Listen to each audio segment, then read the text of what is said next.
listening to. I say you are listening to. You are absolutely listening to the George Espinlove Show, coming to you live from the Funny Farm. Now, with no further ado, here comes Georgie.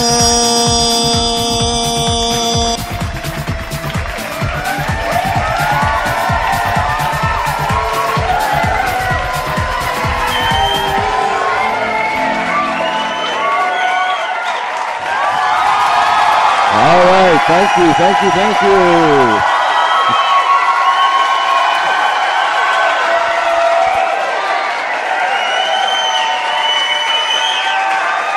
I love this rowdy bunch, I really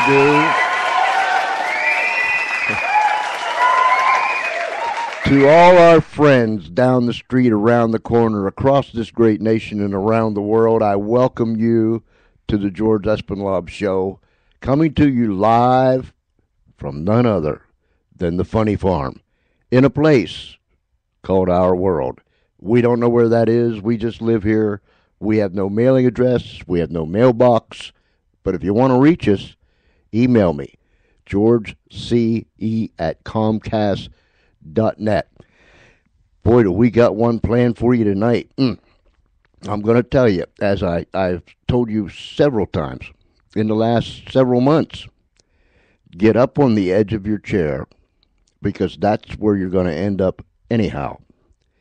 We are going to have a fantastic time. You don't want to miss one word. But before we bring our guest on, let me remind you, we are trying to raise at least $800 for C.P. Kelly, a gentleman who was on our show December 21st, who's a country western singer. He has cut his first single. That was cut on December the 15th, and he needs to get back into the studio and complete the work on his album. It's going to take somewhere around $800 to do that. Now, let me tell you about C.P. Kelly very quickly. C.P. Kelly is a man that has been stricken with what they call the cousin of MS. They gave me the word for it, and there's no way on God's green earth that I can even begin to pronounce it. But it's a cousin of MS. He takes his medication. He's being treated medically. The doctors stay up and on top of things, and right now the prognosis is good. His publicist has said the only thing that will keep C.P. Kelly from completing his dream is death itself. This is a wonderful individual. Go back into the archives. December 21st. No, I'm sorry. It was December 17th. His single came out December 15th. So it was somewhere around December 17th. C.P. Kelly. A tremendous individual, a man with a lovely voice, and he has a dream. So let's help him. Go to cpkelly.com. That's Kelly, Kelley. Go to cpkelly.com. Scroll down there, and you'll find the link that'll take you to the Kickstarter fundraiser. The deal is, we either have to accomplish the $800 goal that we set, or C.P. Kelly gets nothing. So it's all or nothing. Let's help him out. I ask you, please, let's help C.P. Kelly fulfill his dreams, and I'll tell you more about that later on. Our guest is a very talented individual. All right, Charlie, get me hooked up here while I'm running my lips. All right, that's it, old buddy. Okay, let me get out of your way. All right, thank you. Excuse me. A radio show host, a best-selling author, an investigative journalist, and on it goes. Let me introduce you to Mr.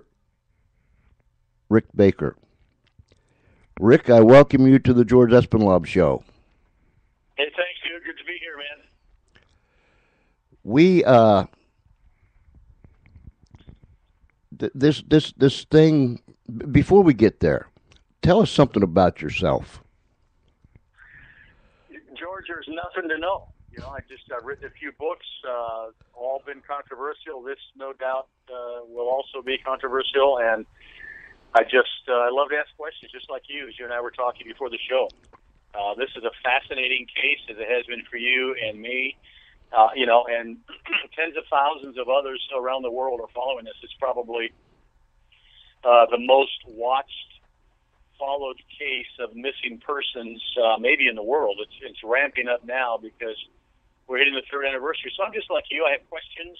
On my talk show, same thing. I just want people to use their brain, dude. I just want them to think. The brains God gave us. It'd be great if everybody used them.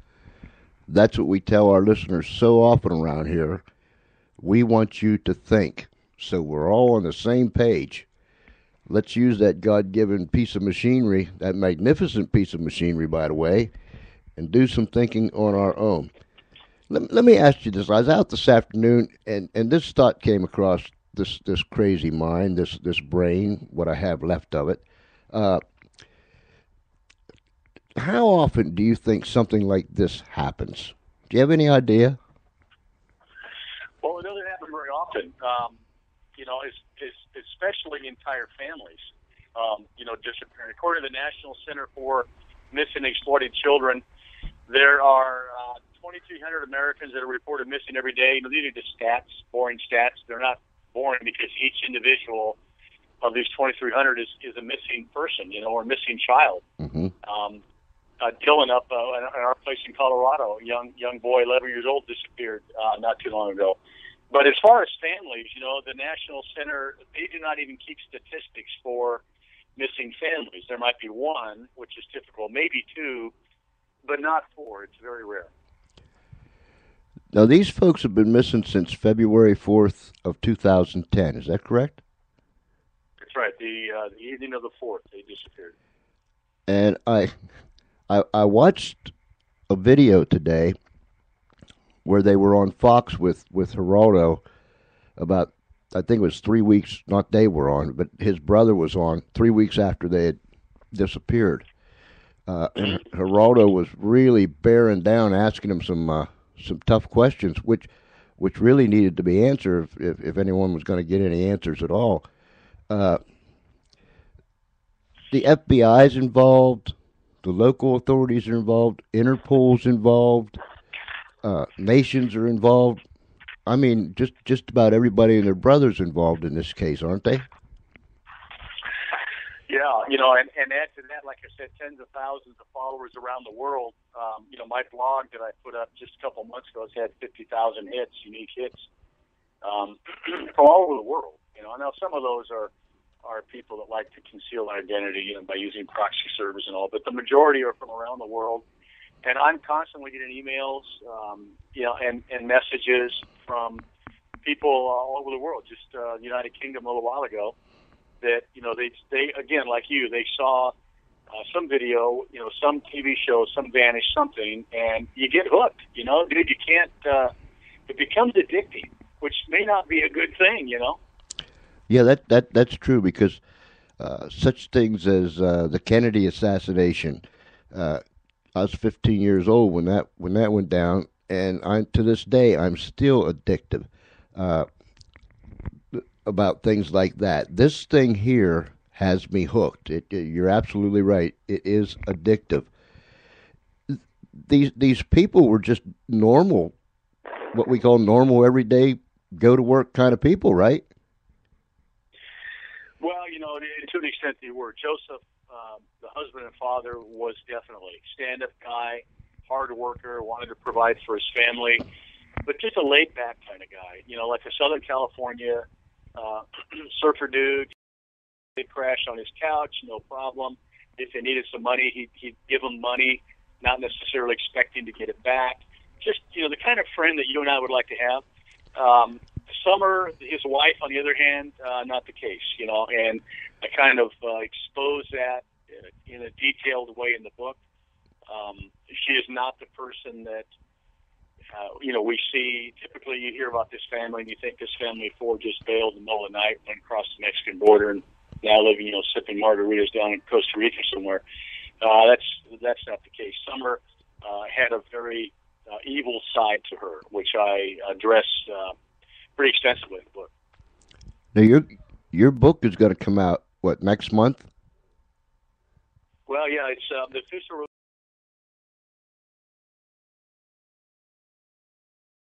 books are going to come out before that, by the end of the month. And I sent you an ebook, I think, so you've got that now. Mm-hmm.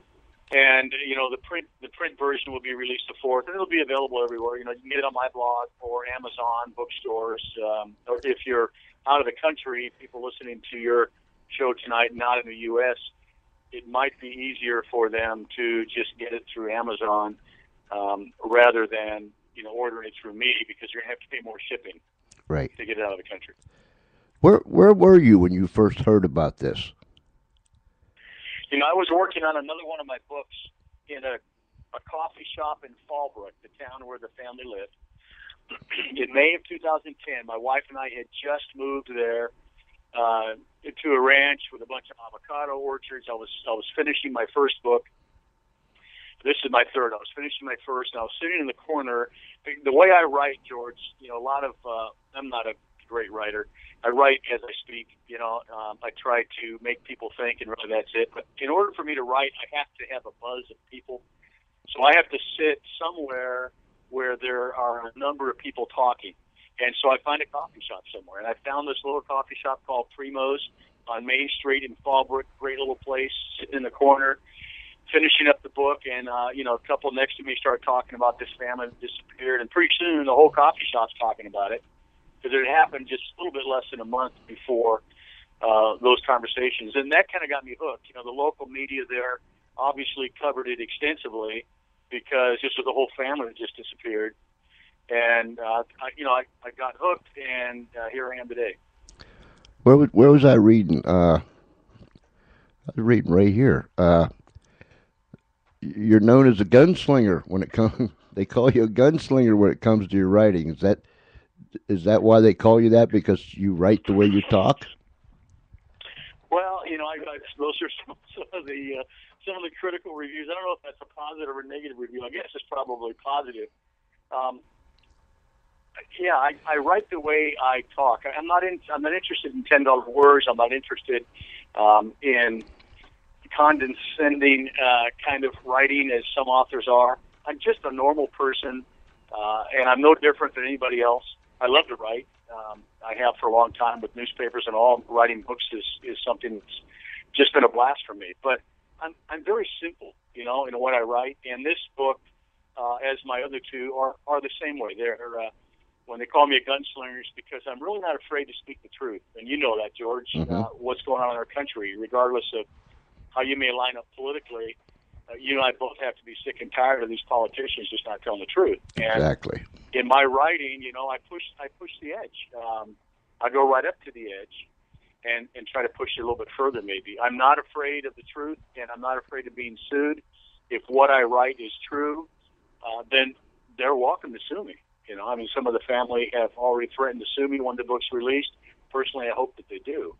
So that's where the gunslinger thing comes from. I just I write it like I believe it. You're the same way. Yeah, you're a man after my own heart. Old Popeye, he used to be on every afternoon when I was a kid, and he always said, "I says what I says, and I means what I says." I like people like that. There's no gray area. You know exactly what they said, when they said it, and why they said it. I like that. So you were in the coffee shop when you heard about this. When did you decide to write this thing? Well, it was a few months later. It was May. My wife and I had a talk show in San Diego, the Rick and Becky Show, and it wasn't as extensive as the one I had here. 3 hours a day, 5 days a week. That was much larger, but we had one there again. The idea with the show in California was to try to get people in that state to think. I was a transplant, both my wife and I were, We didn't live there. We had just moved there to finish the book, and it was shocking to me how many people in the state didn't have a clue what was going on in the world. They didn't know who they were going to vote for. They didn't care who they were going to vote for. They knew nothing about the person they were voting for. So we started a show to try to force people to think. And again, I didn't really care how they voted as long as they were voting their conscience, because they took the time to study who they were going to, or what they would vote for. And then when all this, everyone was still talking to Fallbrook, about the McStays. In March or June, or May or June of 2010, we had our show. I was pretty fascinated with this, and then in the summer of 2011, I was following it like everybody else. Nothing had really happened though. It's kind of died down, and the rumblings in Fallbrook anyway had died down. I called Joseph's brother, Mike McStay. He's the one who has the McStay website up. I called him and asked him if I could interview him on the show, and he said yeah. So, I interviewed him. My wife and I did. We had him on the show for a little over an hour. Talked to him after the show was over, and it was very unsettling to me, George. Some of his answers didn't add up, dude. They just didn't add up, and I guess that was when I really got hooked, because I didn't know what was being hidden or what he was hiding, if anything. I just knew that something wasn't right. So that's where it started with me, and I wasn't interested really in a book at that point. I just wanted to know more, so I started studying the case pretty heavily. There were a lot of people around the country that had listened to that show, which was on a Friday. I think Mike McStay had put it on his Facebook page that he was going to be on our show interview. So, there are like 3,000 members of his Facebook page. So there were a lot of people listening, and I started getting a number of phone calls after the show from people saying that, what Mike said wasn't right, it didn't add up, and I agreed with that. And he said, you need to call Mike's dad and Joseph's dad, Patrick McStay. He's in Houston. Give him a call. Here's his number. Talk to him. Get another side of this whole thing. And so that's kind of where the book idea started after I talked to him. Most people are going to say, okay, you heard about this, you were intrigued by it, you talked to his brother on your talk show, it hooked you. Now, where in the world do you even begin to start? Well, I can tell you that if you ask my wife, George, she would tell you the last 2.5 years have been terrible, because there are so many haters out there in this case that have wanted nothing. They didn't want me to write this book, and they've done all that they could do to try to keep it from being published. And my publisher just finally put the hammer down with some attorneys and law firms, and they're just going to file lawsuits randomly at all of these people until they stop. But it's been a terrible time trying to get this done, which is hard for me to understand, because a lot of the infiltration by these people are from family members and friends. So what I did was, I talked to Mike McStay. I had a pretty good understanding of what he said, and I disagreed with and didn't believe a lot of what he said. And I already knew that some of what he said on my show was not true. Mm-hmm. And because I had talked to Tim Miller, who is the leader of Texas EquiSearch, a great search organization out of Houston. They locate missing families, children. I mean, they do a great job. In fact, the profits from the book, all the profits from this book are being donated to Texas EquiSearch. I'm not keeping the money. So, I had talked to him before I had Mike on the show that day, that Friday. And then I asked Mike some specific questions that I had been led to ask. And the answers, didn't add up. So talking to Mr. McStay, Joseph's father, I kind of threw the idea out there, let's get a book. I think I can write a book on this. This could be interesting, because it just doesn't make any sense. See, at that point, I believed, I had been led to believe, in my investigation at that point, summer of 2011, I really believed that the family, all four of them, were alive. They bailed because they were sick and tired of their extended family and friends and business and blah, blah, blah. I didn't believe that, Summer killed Joseph as they do today. Mm-hmm. So I thought getting a book out there would be interesting, because we could get some publicity more and more, people need to be looking for this family. And that's where I started. Now, with Patrick, I worked with him for a number of months, and it just didn't work out. He's a very difficult man to work with, and I ended up, we parted company, we parted ways in friendship and everything else. Haven't talked to him since. In fact, he's been one of the individuals trying to keep the book from being released. But, it is released, and he lost. But I realized also from Mr. McStay that there was a lot that he had said that was not completely honest. And that even intrigued me more, George, because I talked to the brother of Joseph who disappeared and the father of Joseph who disappeared.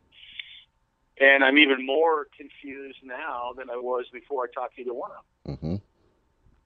So what I did is it became so toxic. My wife was so angry at the whole thing. Hurtful emails, online slander, people making stuff up and posting fake blogs and all this sort of thing about me, trying to discredit me so I won't release the book, or nobody will buy it if I do. I put the manuscript on the shelf. I was done with it, and I wanted nothing to do with it. It sat there for a year, pretty much done. But I thought, I'm never going to publish this. This is just, life is too short for this kind of stuff. And then I had, this past summer of 2012, I had a couple of individuals contact me who had a great deal of information about the case. And they had documentation about the case. They had emails from the personal accounts of Joseph and Summer, as well as the personal accounts from a number of other players in this case. And yeah, they've been hacked. These individuals didn't hack the accounts, but they were given the emails by the person who did. So they said, Rick, we will allow you to view and use all of these documents if you'll finish the book and release the book. So I looked at what they had, and it blew me away, George. It was pretty extensive, hundreds and hundreds of pages of documents. So that's why I finished the book. I actually had the information that I needed. Did I solve the case? No. But I think that the book presents everyone involved in a very honest, documented light. So going forward, we can take a look at this case now and understand what may have happened and be looking for Summer. Hopefully I'm wrong and Joseph's alive. But there's a lot the book can do, I hope, to push the publicity on the McStays, because somebody knows something, Yeah, I've always said that. Even back in the old neighborhood growing up, somebody knows something. Even if it's somebody that knows something that knows something that knows something, somebody knows something. When another thing that intrigues me, Rick, is such as in your case, you're going to get into this thing and you're looking for the truth and so on and so forth. And then all of a sudden this resistance comes sliding by. I've always wondered, not so much wondered, I've always been curious as to why something like this. I mean, a whole family up and gone. Why wouldn't everybody want to find the truth? That's what I haven't been able to get my arms completely around that. My wife as well, and because she's been with me as I've written this the last 2.5 years. It doesn't make any sense. If it was my brother or your brother, George, we would do whatever we could do. My wife and I have offered a $25,000 cash reward for the McStay family. And once I offered that reward, I was slandered and belittled by these people, by these haters, extended family and their cronies, And if my brother disappeared, George, like yours, and somebody offered $25,000 reward, I would say, thank you, Lord. Yes. And they have not done that. In fact, if somebody wanted to write a book about my missing brother and his family, I would help them all that I possibly could. Mm-hmm. And if that person wanted to donate the profits to a search organization, I'd be doing whatever I could do to help. It's been the exact opposite with this. A lot of it is because I believe that some involved in some of the players in this case, which you read in my book, have a pretty good idea what happened. And the last thing they want is for the truth to come out. A number of them have lied. A number of them have stolen. They've committed fraud and perjury on police reports. And it's just, it's the kind of thing that they're all hoping it would just go away.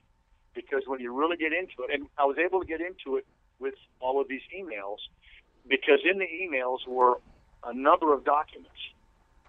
Bank accounts, bank statements, financial documents, all sorts of information from Joseph mainly, and Summer, and some of the jiggy stuff she was doing, that hadn't really come out, and nobody had ever read all of these emails because there were only a few people who had them, other than law enforcement. So I think what happened was, law enforcement, when this first went down, I think that they probably believed that this was just a family that, lost it, moved away, left in the middle of the night and gone. And it was a voluntary missing.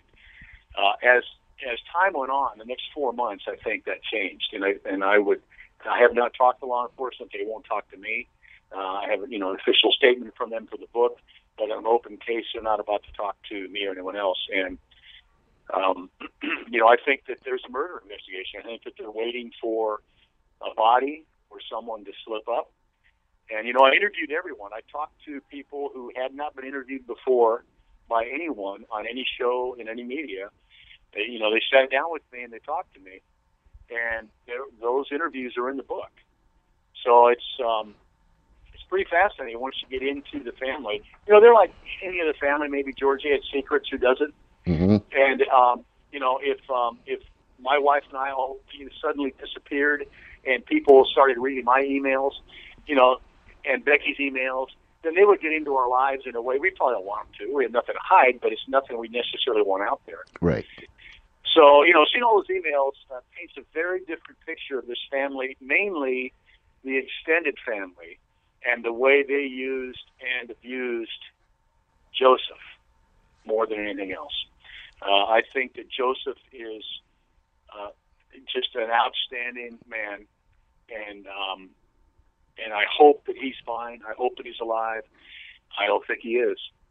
But you're right. Getting back to your original question, the family, they've done, extended family and their friends, they've lined up.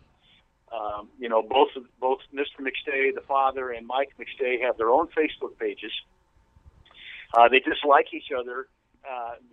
I don't want to say they hate each other, but it's pretty close because I've talked to them both and heard what they had to say about the other, a father and son. They both have their own Facebook pages, and they won't have anything to do with the other. Which again, if this were my brother or your brother, George, and, we had a problem with a family member, I would do all I could to reconcile, to join forces, to try to find my brother. That's right. Yeah. They haven't done that. All they've done is, through their hostility and toxicity, they just damaged this all the more, trying to keep the truth from coming out. But it's coming out next week. I gather from the way you're talking and looking over some things that there were some actual threats made to you and to your wife. Well, yeah, and I don't think my wife's listening to this interview tonight because I didn't tell her about some of the threats. But yeah, and the threats I never really paid a lot of attention to. I think that now, granted, I was told by someone else there in law enforcement in Southern California that if this truly is a murder investigation and I'm digging around and, Joseph is buried somewhere, then that might not be the safest place for me to be. And that person is probably correct. But I didn't pay much attention to the threats. I think the threats that you're talking about had to do with information that I had since learned about money that had been stolen from Joseph's accounts after they disappeared. And those threats were pretty much attached to that, not death threats. Were you ever able to sit down and talk with law enforcement people? No. I've communicated with Detective Troy DeGaulle. He's the detective on the case numerous times, via email. We've talked on the phone, I think, twice.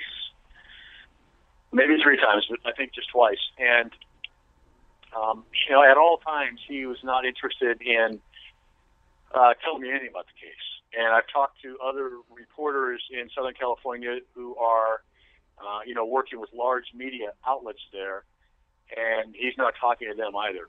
So that's what makes me think this is a murder investigation, and, it's no longer just a voluntary missing crossing the border. So they're kind of like sitting back and waiting for that particular something or someone? I think the art's interesting. There was, back the end of November, I think it was November 30, there were some human remains found east of a town the town of Temecula. So in Southern California, if you go north to south in Southern California, up along Interstate 15, I-15, you have Fallbrook, where the McStays were from. The next town north of that, maybe 10 miles, is Temecula. And east of that is getting into the desert, where you get into the higher desert going toward Palm Springs, Palm Desert. And there were some remains. There were human remains were found there. And I instantly, unfortunately, thought maybe that's Joseph, Mm-hmm. So I ended up talking to the coroner of the Riverside County Sheriff's Department and the coroner there, and the forensic anthropologist. And, she told me about the body, and we determined, that it was not him. I mean, I didn't determine that, she did, because although I sent her, the individuals who gave me these documents for the book also had Joseph's dental records. And so I forwarded to her the coroner Joseph's dental records, which she didn't have. And they determined that it was not Joseph based on height and how long the body had been there, and some damage that had been done to the body prior, breaks and that sort of thing. But what was interesting to me in all that, George, is that the San Diego Sheriff's Department instantly called the coroner to see if that body was Joseph McStay. Mm. So why would they do that? It almost seems like they're, what's the word, contemplating a body turning up. Yeah, and I don't know. I'm speculating here, but with what I've seen and what I put in the book, as far as all of these documents, learning the kind of person that I have that Summer was or is, I think that probably law enforcement, and they know more than I do. Mm-hmm. There's a lot that I'm sure I don't know that they do know. They've kept it very close to the vest, as they would do in any open case, but especially if they're theorizing it's a murder case. And the fact that they called the coroner and asked the coroner right away if that was Joseph McStay, shows me that they're probably looking at that. Were you able to interview members of her family? I did. I interviewed her sister, nice lady Tracy, and her mom Blanche. Did not talk to her brother in Hawaii, but my wife and I spent a lot of time with Summer's sister and Summer's mom, and I spent hours actually interviewing some of Summer's friends and past friends and co-workers from the last up to about 2002 going forward. So I ended up with a pretty good understanding from those people of who Summer is without ever having met her. And then, of course, reading her emails, that she sent to so many people gives you a pretty good understanding of who a person is, and you can read all of these personal emails. Joseph, he had a rather large family, right? Well, his dad, Patrick, is in Houston, and his mom, Susan, has now since, I think, moved on to Ohio. And his brother Mike. That's it. Mm. Now his family, he had 2 children. Great kids. You can see their YouTube videos are on my blog, as you know. You maybe have looked at those. Mm-hmm. Gianni, just an awesome young boy. He was, I guess he turned 7 in July, and Joseph Mateo is going to be 6 January 31, so coming up pretty soon. Great kids, and when you look at the YouTube videos, which, by the way, are posted on my blog, the link to them, to Joseph's YouTube channel, you can see what kind of father Joseph was. He loved his kids. Mm-hmm. And he like you and I have talked to your grandfather, and, I'm not, but we're dads, and Joseph was the same. I mean, he cared about his family. He loved his kids. He tried to do all that he could do to make his marriage work with Summer, even though that he knew things, were not going the right way. Great father, though, yeah. When this thing happened, did they ever determine whether it happened they disappeared at nighttime, daytime? Did they have any time frame with this thing when they all of a sudden they left? Well, they're theorizing that they left Thursday night the 4th, and there was a couple of surveillance cameras at a private home across the street from their house that captured their car, one of their cars, which was a trooper, a white Isuzu trooper, leaving the driveway and driving away that evening. But again, there's no proof.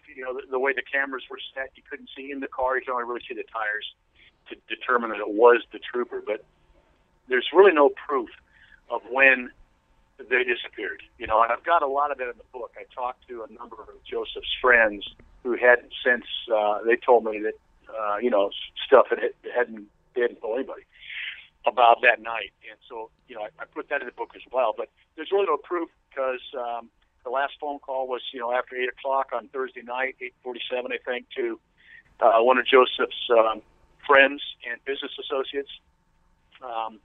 And I talk about the phone call in the book as well, my interview with him. But that's the end of it. Nobody really knows. I interviewed all the neighbors up and down the cul-de-sac, and a couple of them left.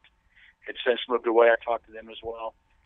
So it's a true mystery, George. It really is. It's one of those things that you get addicted to because on any given day you can go all of these different theories, as far as what happened, and it's one of those true mysteries. Did Joseph get along with his father and his brother?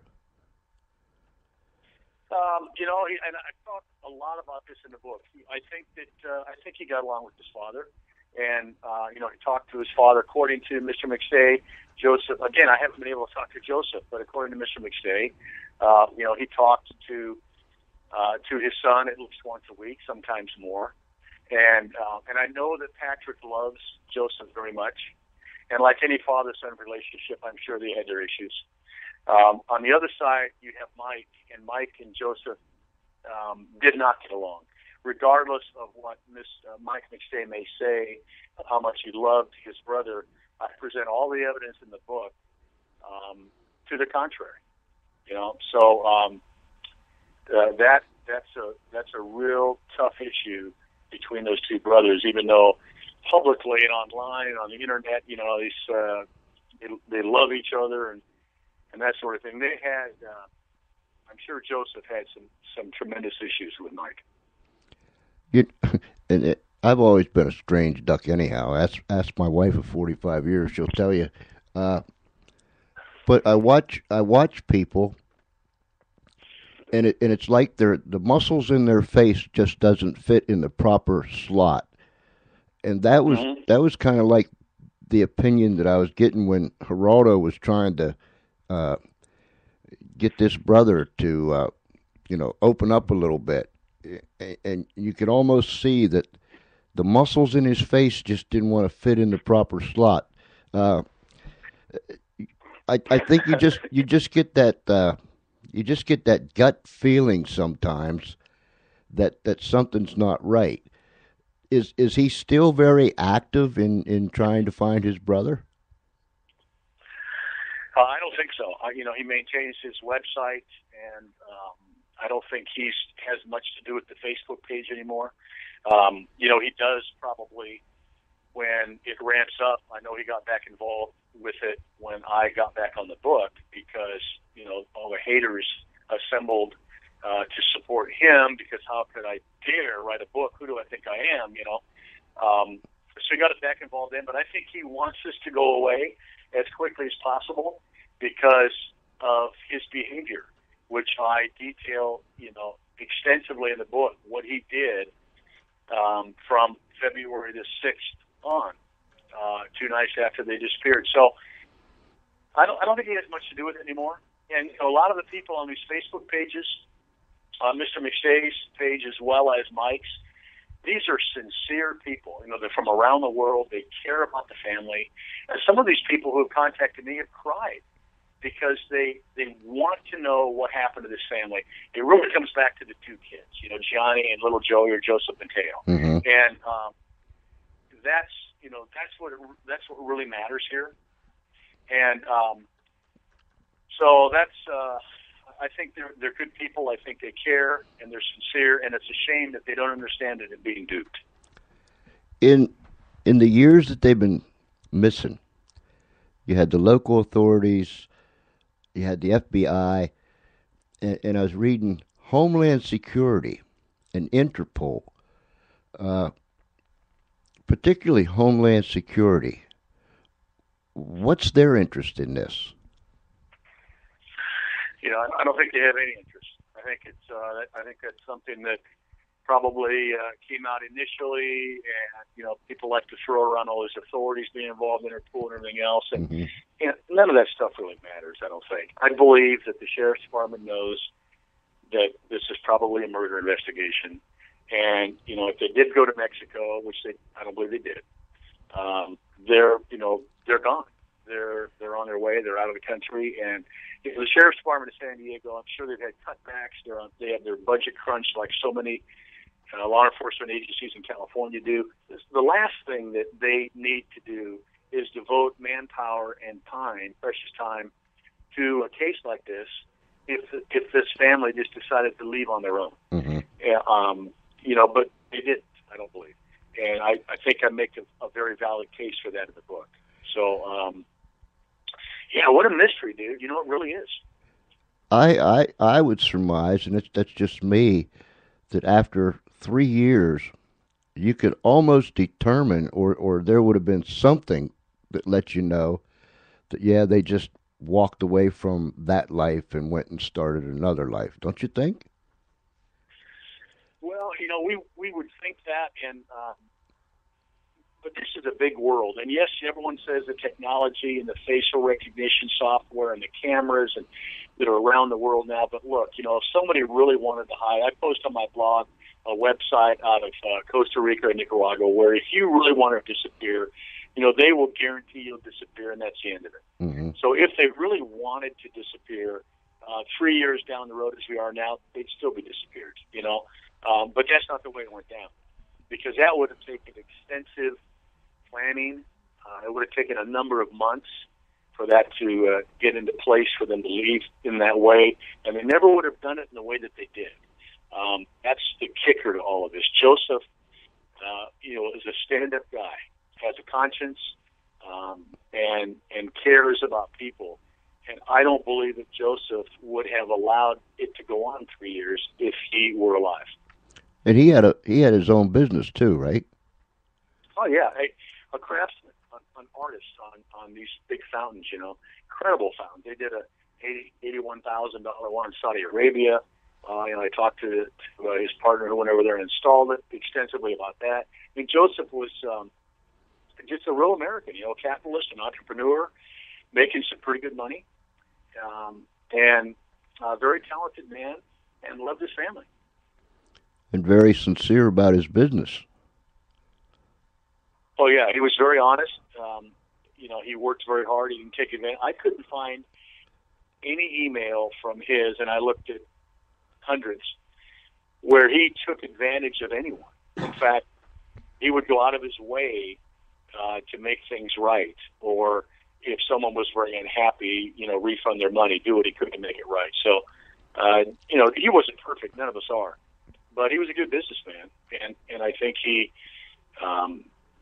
took care of his customers. What about the boys? You think they're alive? I hope so. I hope so. Mike, of course, said at the very beginning that he thought they'd been sold into the sex slave trade business, and all the smoke he was blowing, and that's kind of stuck. I guess that's still out there floating around on the internet, but I sure hope so. They're great kids. And that's what this comes back to, doesn't it, George? Are these two young innocents mm-hmm. who were forced to live their lives based upon the choices of their parents or parent. And I hope they're okay. Yeah, that's a. They're adorable little guys. I mean, oh, they're awesome. When you look at those YouTube videos, they are the cutest kids. Yeah, loving life. As soon as you see them, you just fall in love with them little fellas. They just, typical little kids that seemingly don't have a care in the world, and have no idea what's going on. This is intriguing.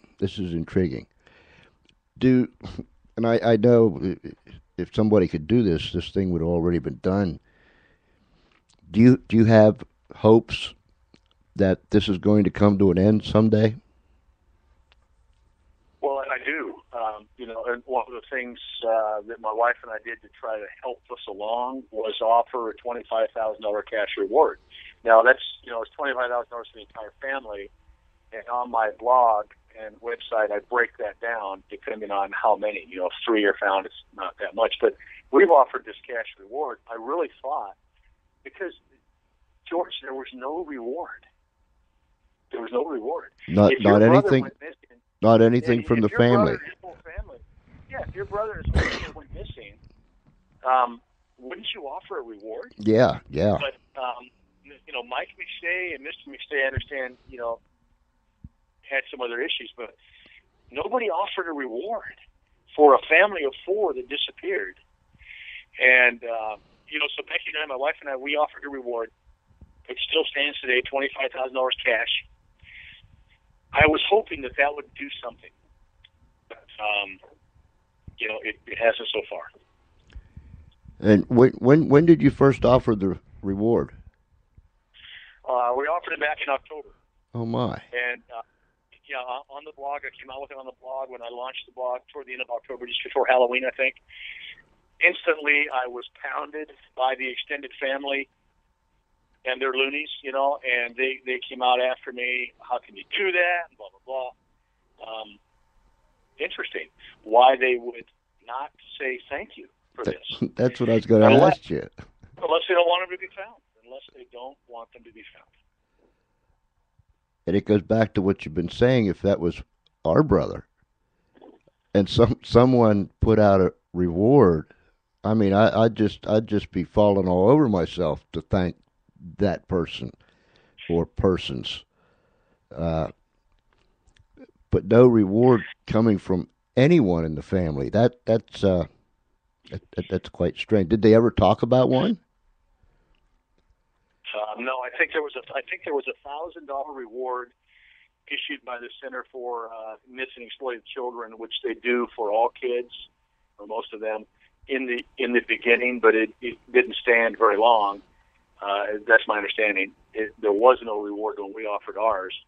But, you and I are the same, George. If your brother went missing and his family or mine, not only, let's say that I'm not in a position financially to offer a reward, I am going to beg for donations to get reward money to try to find my family. Yes. And I'm going to plead and I'm going to beg and I'm going to get down on my knees to people if I need to and say, please donate. Now, what happened with Mike McStay when he set up his website, the McStayFamily.com, I think it is, there was, he put up donations, to help us find my bro and his family, donate here. And so you would click and it said PayPal donation, right? Well, I got some information, received some information about that whole thing that was going on after he was on my show, and going forward the next year or so, about how much money had been donated. Now, the other thing you and I would do, George, because I've known you for an hour, but I know we're a lot alike. If you and I had a website and we put a donate button up there through PayPal or whatever, I would provide a list of every donation and every dime of where that money went toward finding my brother and his family. Right? Yes, right. There's been no accountability, no accounting, no itemizing of even 1 penny of the money that has gone to that site from the people all over the world who clicked the donate button to donate to help Mike find his family. And the information I have is he's had $15,000 to $20,000 donated. It's not a 501c3, so whether he's claimed it or not, I have no idea. But he's never provided, and I've asked him many times. Others have too. He just ignores it. Where did that money go? I don't know. Did he become, when you'd interview him, would he become antagonistic at all? No, because, I had not met him. When we interviewed him, I had never met him. I just talked to him on the phone a few times. Mm-hmm. And so he came out and he met us at the station, and we sat down and talked, and I asked some specific questions that I had been given the heads up on from law enforcement to ask him. I asked those. The answer I got is what I was told I would get, and it wasn't true from him. And so then I knew that there was something going on. He wasn't antagonistic at all. He just ignored the questions. After that was over, and once I really got into the book, especially with dealing with Mr. McStay and gaining that information, a number of months down the road after having talked to Mike, I began calling Mike. He would never return my phone calls, so I started emailing him with a list of questions. Would you please answer these for the book? He wanted nothing to do with me, told me to stop harassing him. He wasn't going to answer any questions, and that was that. Mm. Did he ever lawyer up and threaten to sue you and all those other crazy things? Well, he I don't know if he has or not. Personally, I hope he does sue me. I know my publisher and I are both hoping he does sue, because if he sues me for slander, it wouldn't be libel. If he sues me for slander based upon what I put in the book, which I can back up, then that allows me, as you know, discovery throughout the process. Yes. And my discovery then, I demand all of his financial records from February the 4th on, all of 2010, certainly February 4th through the end of May 2010. I demand all those financial records. I demand all the records on his website donation. I also demand that he take a lie detector test, and I demand that he determine, that he prove to me his whereabouts from the night of February the 4th when they disappeared through that weekend, the 8th of the 7th, February 7th. So, he's welcome to sue me, and that would actually probably be a good thing, because then maybe we get to the truth, Yeah, that would put him in a real twist. I was going to ask you, did anybody ever take a lie detector test? Yes, there was one. I talk about this in the book. I won't give it away anymore, but there was one of Joseph's friends who did take a lie detector test that law enforcement thought at the beginning was culpable and part of this, and that individual did and passed. And I write pretty extensively about that in the book. Only one, though, just one. Do you think Summer is alive? I do. I do. I think she's alive. I thought maybe she had been seen in Southport, North Carolina, back in early September. I actually went out there.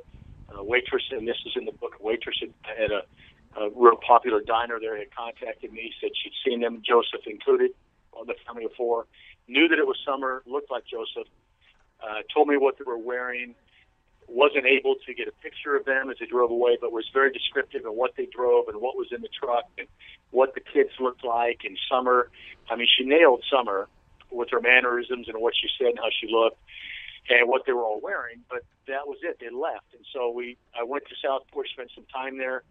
We determined, and this is in the book, we determined that there would be surveillance video. Most of the people who go to that diner, the waitress told me, get off the ferry from Wilmington or Oak Island in that area. And so I went to the ferry headquarters in Wilmington and met with their director of security and reviewed surveillance tapes.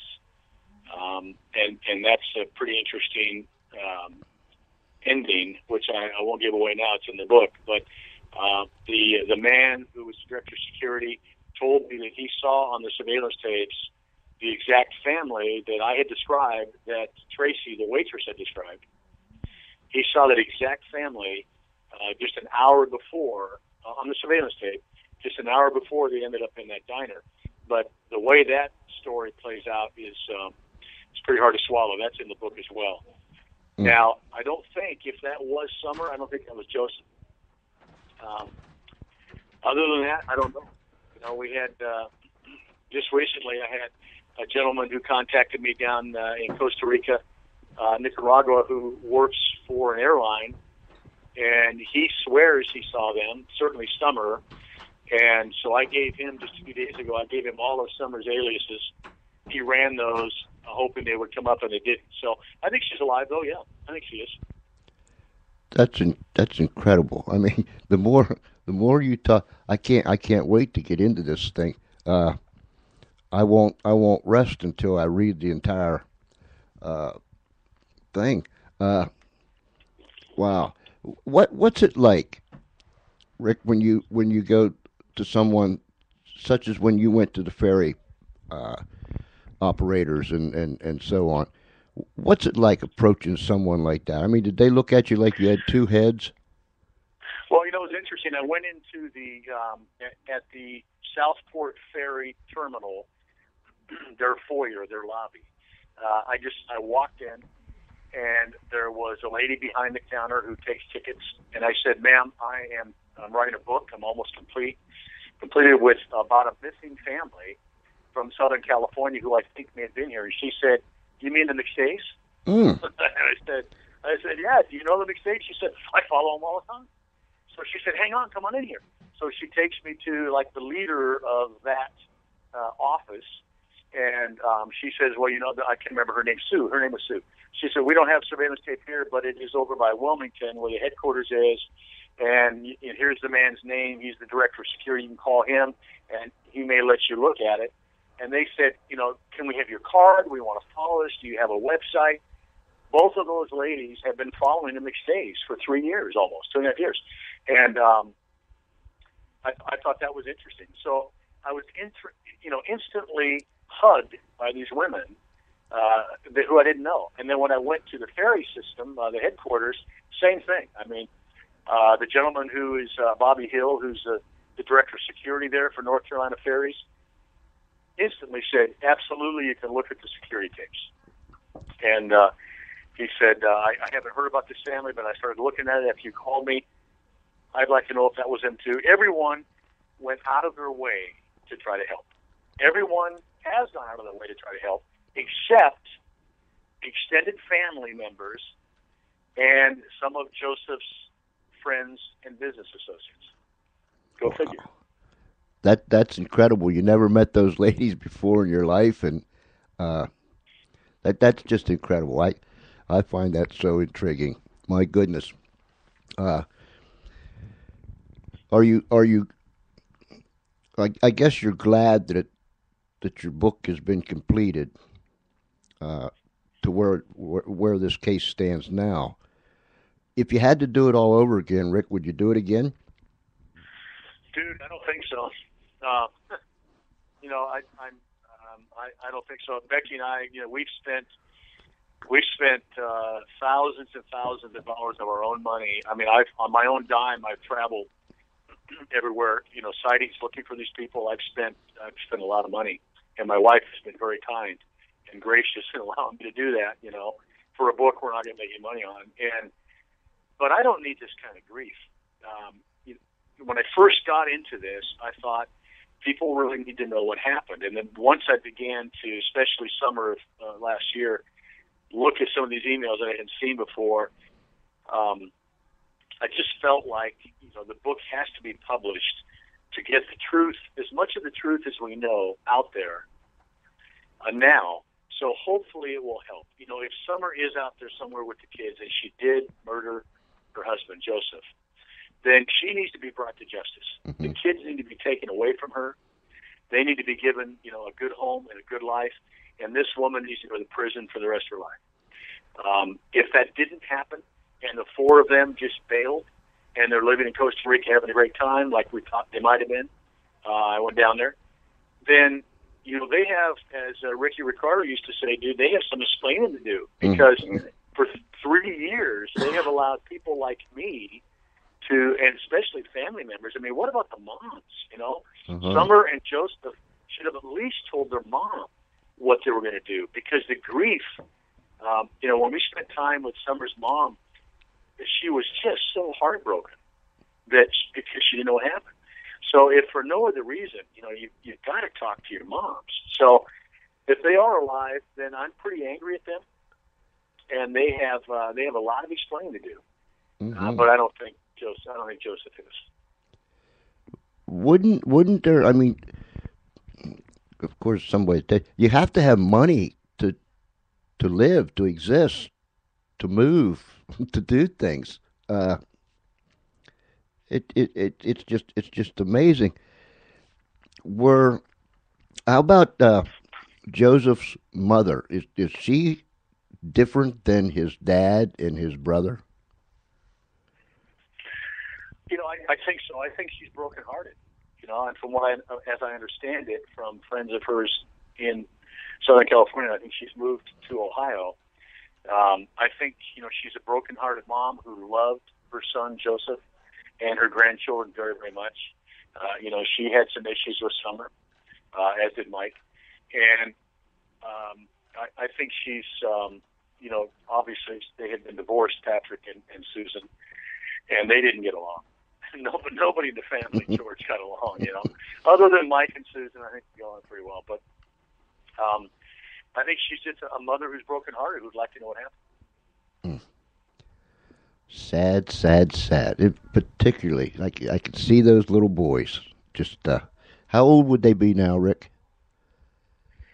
Gianni turned 7 on July 9th of last year, and Joseph Mateo's going to be 6 at the end of this month. He was born in 07, Gianni 05, and Joseph is his birthday was November 20th, so that makes him 43 if he's alive. And Summer's interesting because, you know, some like to say her birthday is January 1.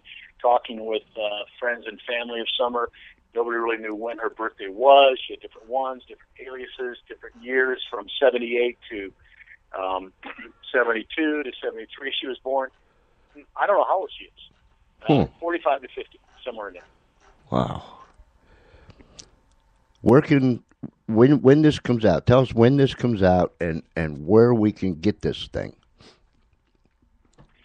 Well, the book will be, the print edition of the book will be released February the 4th, and I will be in Southern California the first 2 weeks of February. I have a number of book events at the libraries and interviews with the newspapers. As I understand it from my publisher, we're talking to the producers of Geraldo and Dr. Phil now.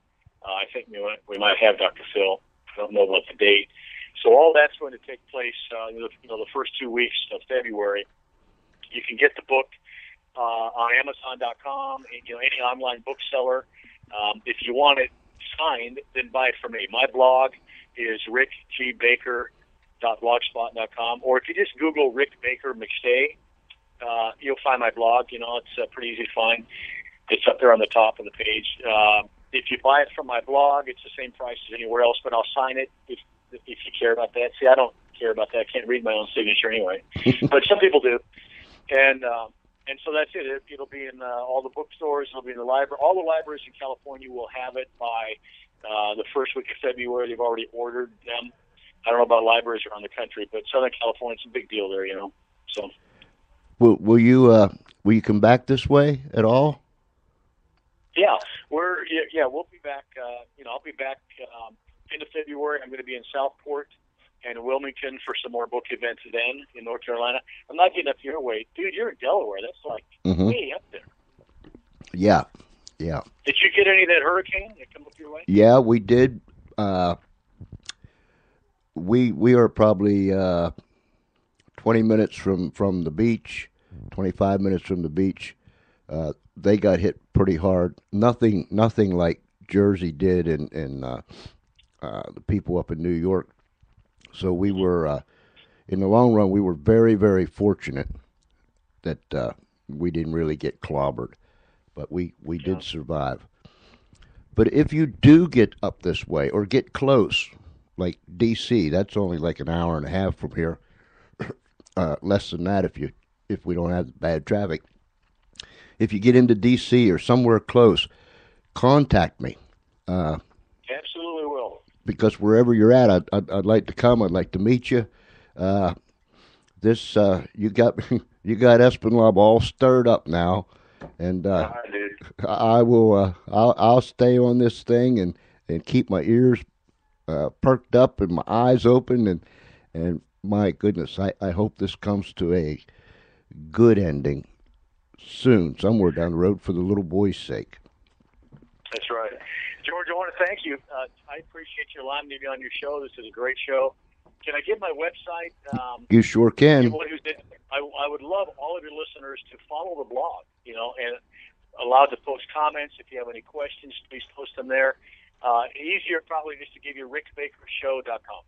Yep. That's my radio talk show site, rickbakershow.com. If you go there, you can get to my blog. And if you have any questions about the case, please post them there. You can follow the case there.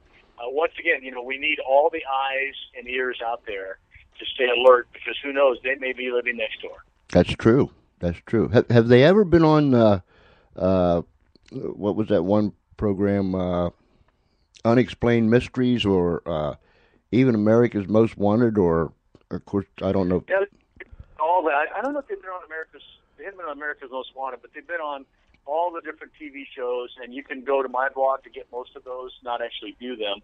That would be piracy, give you links to where they're at. Mm-hmm. And they're continuing late night on the different cable channels. They're playing these, because I get hits all the time from people in emails saying, I watched this last night on the Discovery Channel, and I'm hooked, like you and I are. Yeah. So hopefully the purpose in the book, George, is the only purpose in the book, dude, is to bring an awareness back to this case, maybe an awareness of publicity that's never been out there before, other than the first few weeks of this case. And let's get it back to where it was before. And for the sake of these two young boys, let's solve it. Yeah. Yeah. Rick, I congratulate you on your courage. I tip my hat to you. I'm so glad that you could come and be with me tonight. I wish you the best of luck, my brother. And please, if you get close here, holler at me. I'll come a-running. I sure will. And if we have a break in the case, I'll get back to you. Once again, George, thank you so much for allowing me to be on your show, and all of your listeners as well. Thank you, and have a great evening. Thank you, buddy. Thanks. Bye-bye. Bye-bye. Wow. Intriguing. If you're listening to this show, which I know, excuse me, which I know you are, man, you got to tell somebody about it. You have to. And it's easy. It's so easy to do. Go to Google, and Google, just put in there McStay, M-C, the big M, the little C, capital S-T-A-Y, McStay, and the suggestions will come up. Just click on it, and you can read all about it. It is intriguing. It's fascinating.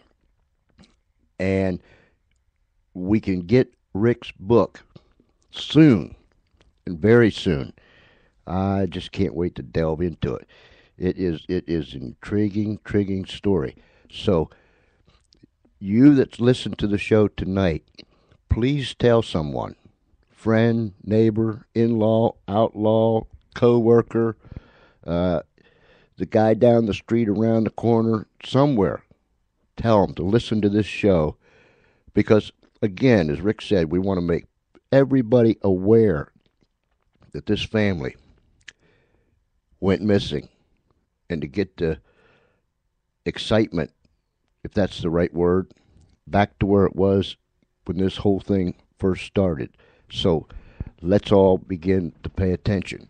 And I'll be back right after this. Wow, that was fun.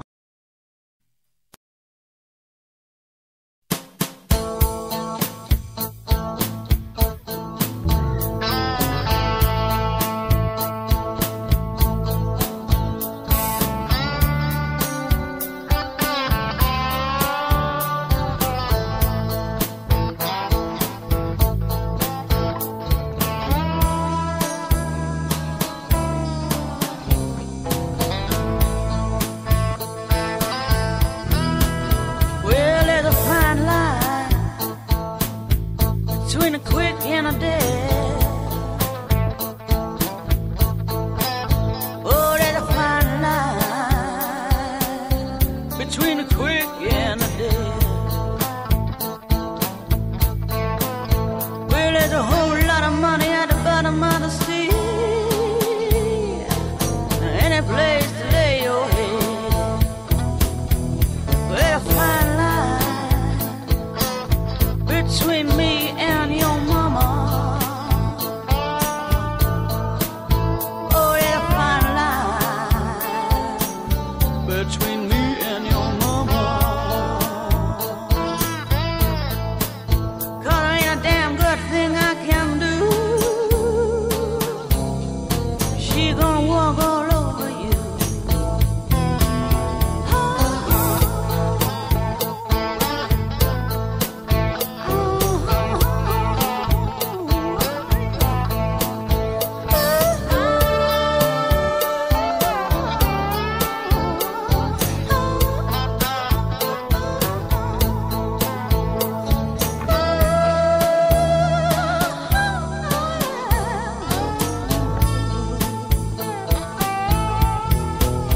Yeah, there's a fine line between love and a good time.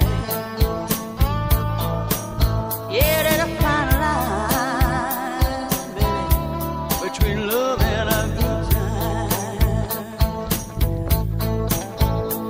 And I gotta be a whole lot of give and take. And darling, you know I won't wait.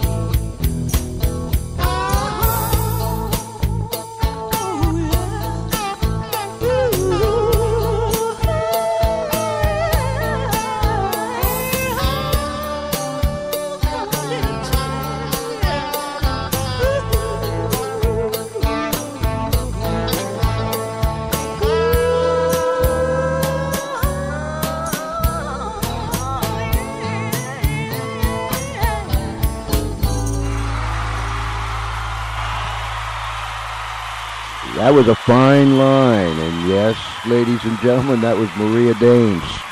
I love her music. Hopefully we can get Maria and her husband, they're from the UK, on our show. It doesn't matter. We have people from, we had Graham Forster live on December 21st from Parma, Italy.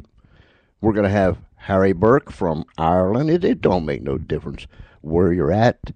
I mean, with this modern day technology, we can communicate, go live, and sit here and chat like we're sitting beside one another. So hopefully we can get Maria and her husband on, and we had Graham on, and we're going to have Harry on. So, oh, tremendous. Tomorrow night, Friday night, you know Friday nights around here. That blanket of insanity falls down upon us, and we just never know what might happen. Perhaps, just maybe, it could be we could have our crazy friend, the Total Tutor, drop in on us. We'll see. We'll see about that. And it's hard to tell. Being Friday night, you just never know. Who, how many, from where. Thank you, ma'am. I'm sorry, ladies and gentlemen. One of our chief cooks here at the Funny Farm just brought me a nice, steaming, hot cup of coffee. Brenda Groom.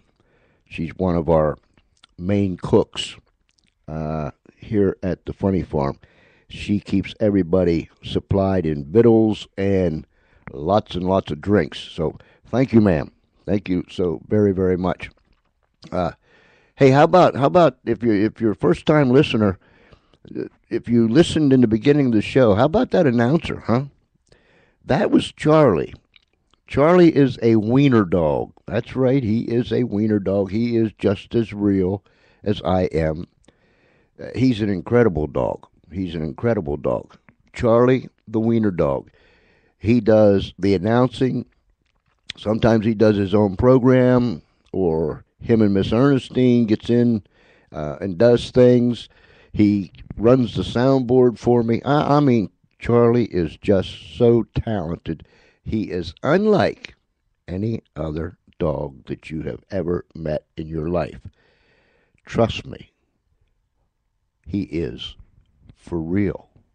And don't you ever forget it.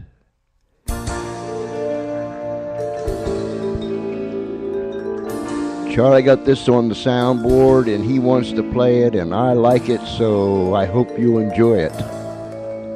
Hey, we've had a great show tonight, haven't we? Thanks, Rick. Really appreciate it, buddy. What you trying to do? You treat me so unkind. Treat me like a fool.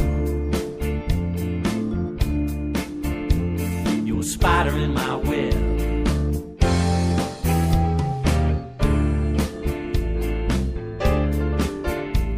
A spider in my web.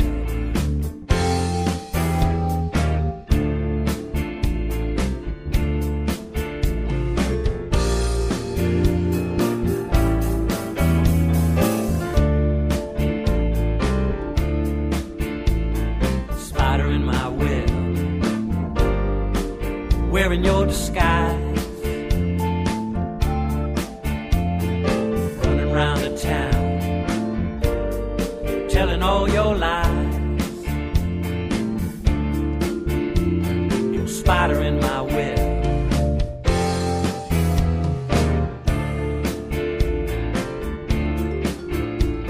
A spider in my web.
What you trying to do? He treats me so unkind. Treat me like a fool. You're a spider in my web.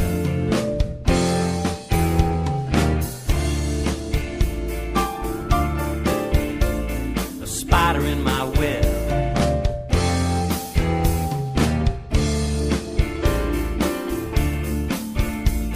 Spider in my web.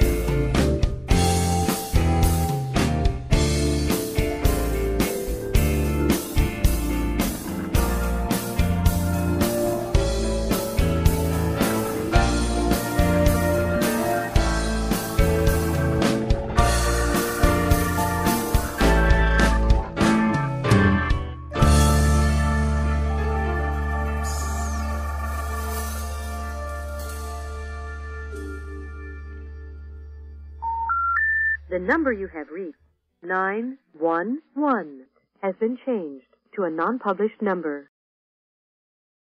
And how about that? Only at the Funny Farm. All right, I have just received confirmation that my good friend, Mr. Neil Haley out of Pittsburgh, Pennsylvania, better known to us here at the Funny Farm as the Total Tutor, will be with us tomorrow night. Now, I will tell you that Neil's coming. I won't tell you anything after that because I just don't know. We every Friday night is just different around here. But Mr. Neil Haley out of Pittsburgh, Pennsylvania, will be with us tomorrow night. And you know Neil, he lets it all go when he comes to the Funny Farm. He just kind of feels at home, you know what I mean? And we enjoy having him. So tune in tomorrow night, 6:30 p.m. Eastern Daylight Time, right here on the Spreaker Network for Mr. Neil Haley, the Total Tutor. And we sure will have fun when he's in town or on the farm, whichever way you want to look at it. My goodness. Do me one favor.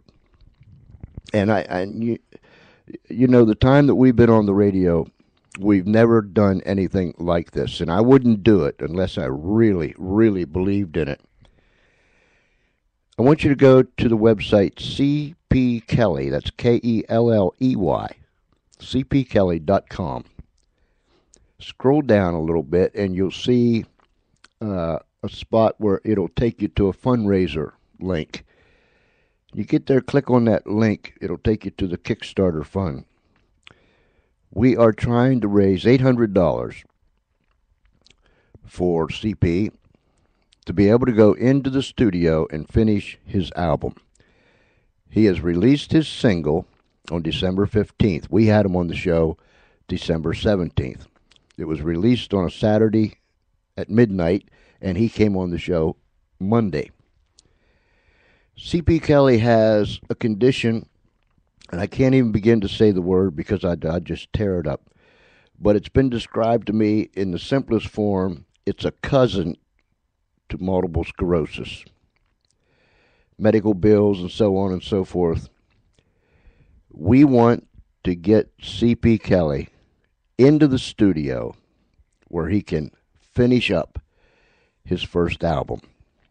He has his single out. He wants to finish this album. His publicist has said, and I've mentioned this several times already, his publicist has said the only thing that will keep C.P. Kelly from fulfilling his dream is death itself. The man is that determined. He's got a tremendous voice. Go back into our archives about December 17th and look for C.P. Kelly. And you will enjoy him as an individual. He's a tremendous individual. And him as a singer. Let's help C.P. Kelly. We need at least $800. Anything over and above, that would be wonderful. The minimum that you can give is, listen to me, the minimum that you can give is $1. $1 would be appreciated. If a whole bunch of us does a little bit, by the time we're done, we'll have a whole lot. So help us. Help us help C.P. Kelly reach his goal and fulfill his dream. I want to thank our guest tonight. We're taking time out of his busy schedule. Many of you don't know it, but Rick Baker is a former newspaper man. He left his radio show down in North Carolina in September so he could go and complete this book that he's working on. And the book title, by the way, is called No Goodbyes. No Goodbyes. And it's all about the mysterious disappearance of the McStay family. So, no goodbyes. But anyhow, he left a very popular talk show that he was hosting down in North Carolina for 3 hours a day, Monday through Friday, to go finish this book. In fact, Rick Baker replaced Sean Hannity on that particular radio station during that time. So he had a very, very popular show going on. I think the listenership tripled during his time there. So Rick Baker is quite an individual. He's a plain-spoken man. I appreciate that. And he writes the way he talks. I think that's the way it should be, don't you? His book, No Goodbyes. No Goodbyes. The Mysterious Disappearance of the McStay Family will be out the first part of February. Get it. No Goodbyes by Rick Baker. Amazon, Barnes & Noble. You can go to his website, Rick Baker Show. rickbakershow.com. And there you can bounce off of it and go to his blog. He keeps his blog updated on this case, on the McStay case. You can go there and you can ask him questions and make comments. And he will. He will answer those questions and he will respond to your comments. So go to rickbakershow.com. And there you can bounce over to his blog. Tremendous man, tremendous individual. And we were privileged, delighted that he was here with us tonight. Sure am glad he could take the time. Tomorrow night, Mr. Neil Haley, the Total Tutor. I'll quit lip tripping. So you can get out and tap your feet, snap your fingers, bob your head, and shake your booty.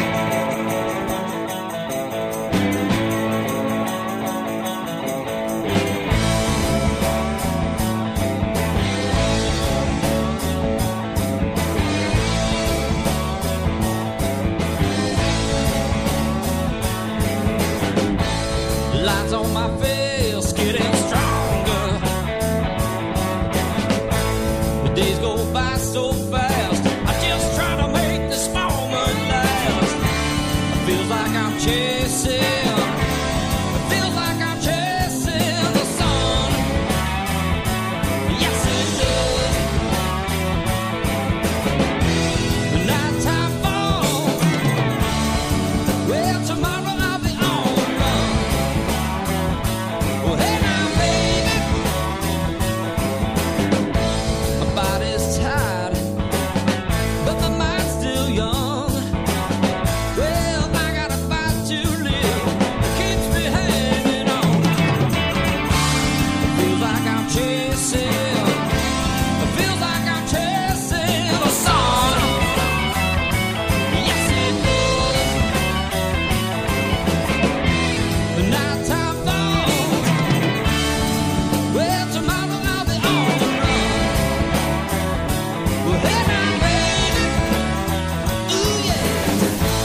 take you from where you are to where you wanna be. 'Cause radio works. Radio works. How about that? And indeed, radio does work. It's been a real delight to be with you. One more night, one more time. You know, we can go 3 hours. We have gone as long as 2 hours and a few minutes later or whatever. One of these nights, we're just going to crank it up, and we're going to call everybody, and everybody's going to call us, and we're just going to hang out for 3 hours, and I'd say act crazy, but we're like that all the time. We're just going to let that blanket of insanity fall down over the top of us and pull out all the stops and talk to people and sing to people and laugh with people. And one of these nights, we're just going to let her go. What do you think about that? And trust me, we've got the people around here that can get such a thing done. Yeah, there's some of them.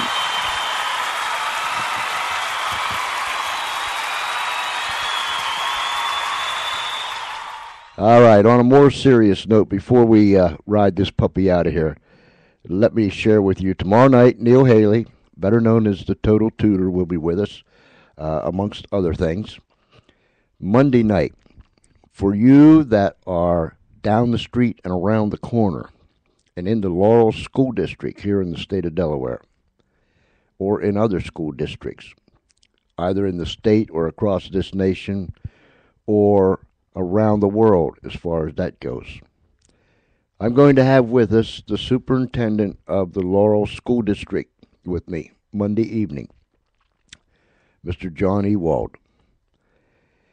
He's going to come and we're going to chat about such things as school safety and, you know, in light of what happened at Sandy Hook and in other places over the years. I think the primary question that parents, grandparents, and young people themselves want to ask is, what is our district doing to protect us or protect our children from such things that took place in Sandy Hook and in other places? I think it'll be a very, very interesting subject. And I believe that Mr. Ewald will inform us and help us to understand some of the things that we're facing. And I believe together, I mean this, I believe together, parents, grandparents, school officials, I believe together we can find a way that'll make this thing work. I don't believe in yelling and screaming at everybody, but I believe that we can all learn from each other and listen to what's being proposed. Monday night, Mr. John Ewald, the superintendent of the Laurel School District, right here in Laurel, Delaware, will be with us. It's relevant. It's relevant whether it's in this state, across the nation, or around the world. Everyone is asking the same question, so we will have him on Monday night. You that are in this area, pass the word. Teachers, administrators, moms and dads and grandparents and aunts and uncles and cousins and in-laws and outlaws, tell everybody and let's tune in.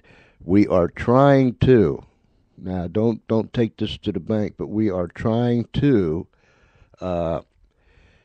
bring another phone in here so that perhaps someone wants to ask Mr. Ewald a question. You can call in and ask him on the air. Now, remember, we have a chat room.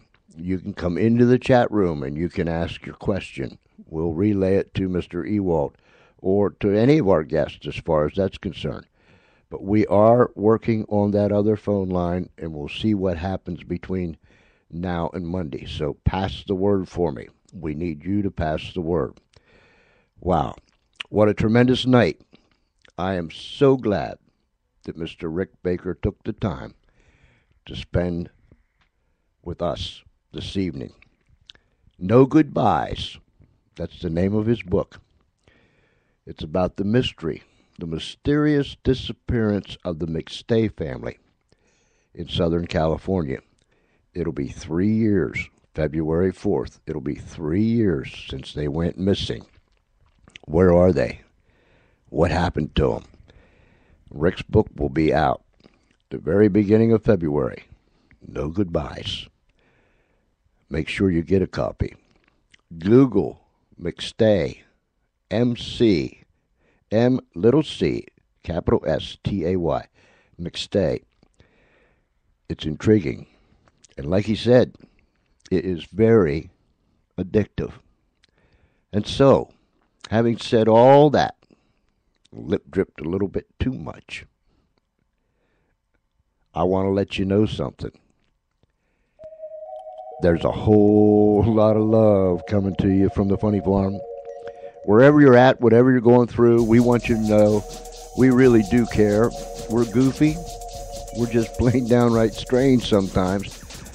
But trust me, we do care about people. Drop me an email. George C.E. That's George C.E. at Comcast.net. Thank you for sending your emails. Thank you for your support. Thank you for your prayers. Thank you for your kind words. George C.E. at Comcast.net. Wherever you're at, whatever you might be going through, remember, someone is here that cares about you. George C.E. at Comcast.net. Well, if it's nighttime where you're at, have a good night. If it's already tomorrow, then you have a fine day. But regardless, wherever you're at, whether it's nighttime or daytime, until tomorrow night, same time, same station, 6:30 p.m. Eastern Daylight Time, right here on the Spreaker Network. Tune in for another George Espinlaub show that comes to you live from the Funny Farm in a place called Our World. Ladies and gentlemen, boys and girls, down the street, around the corner, across this nation, and around the world. Until then, this is George Espinlaub saying good night. God bless you real good.